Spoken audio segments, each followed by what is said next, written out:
తెలంగాణ రాష్ట్ర అధికారిక చిహ్నంలో మార్పులు రాష్ట్ర గీతం ఆవిష్కరణపై రగడ రాజుకుంటోంది.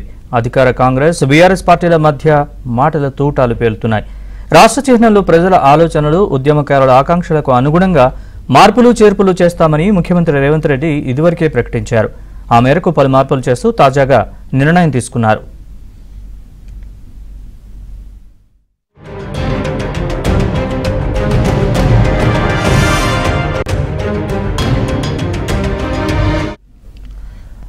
అయితే తెలంగాణ రాష్ట్ర అధికారిక లోగో నుంచి చార్మినార్ ని కాంగ్రెస్ ప్రభుత్వం తొలగించడంపై బీఆర్ఎస్ వర్కింగ్ ప్రెసిడెంట్ కేటీఆర్ నిరసన వ్యక్తం చేశారు. చార్మినార్ ముందు ధర్నా చేపట్టారు. కేటీఆర్ కు మద్దతుగా బీఆర్ఎస్ నేతలు, కార్యకర్తలు చార్మినార్ వద్దకు పెద్ద సంఖ్యలో తరలివచ్చి ఆందోళనలో పాల్గొన్నారు.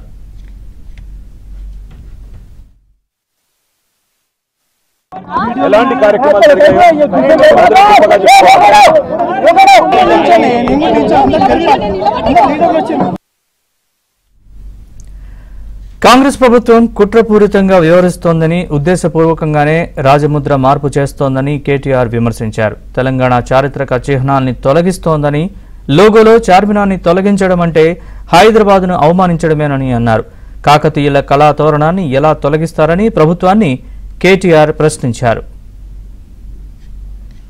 తెలంగాణ రాష్ట్ర రాజముద్రలో తెలంగాణ వారసత్వానికి, తెలంగాణలోని గొప్పతనానికి, ఇక్కడి సాంస్కృతిక చిహ్నాలకు గొప్ప సింబల్ గా ఉన్న హైదరాబాద్ అంటేనే ప్రపంచవ్యాప్తంగా ముందుగా గుర్తొచ్చేది చార్మినార్.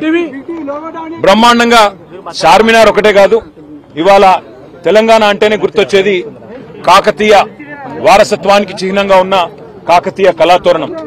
హైదరాబాద్ తెలంగాణకి మొదటి ప్రాముఖ్యత కలిగిన పట్టణం అయితే, రెండవ ప్రాముఖ్యత కలిగిన పట్టణం, సెకండ్ లార్జెస్ట్ సిటీ వరంగల్. అదేవిధంగా ఓరుగల్లు సామ్రాజ్యానికి, అదేవిధంగా మన సాంస్కృతిక వారసత్వానికి చిహ్నాలుగా ఉన్న కాకతీయ కళాతోరణాన్ని, చార్మినార్ ను తొలగించాలనే మూర్ఖపు నిర్ణయం ఏదైతే ఉందో ఈ ప్రభుత్వాన్ని, దీన్ని మేము తీవ్రంగా నిరసిస్తున్నాం, తీవ్రంగా ఖండిస్తున్నాం.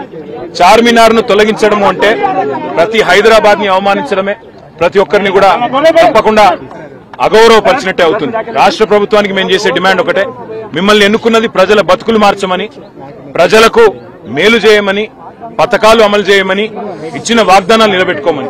అంతేగాని ఇవాళ చార్మినార్ ని తొలగిస్తా, కాకతీయ కళాతోరణాన్ని తొలగిస్తా అంటూ మూర్ఖపు నిర్ణయాలు ఏదైతే ముఖ్యమంత్రి రేవంత్ రెడ్డి చేస్తా ఉన్నాడో వారికి మేము తెలంగాణ ప్రజాస్వామ్యం పక్షాన, ప్రజల పక్షాన, తెలంగాణ ప్రజల పక్షాన చేసే డిమాండ్ ఇలాంటి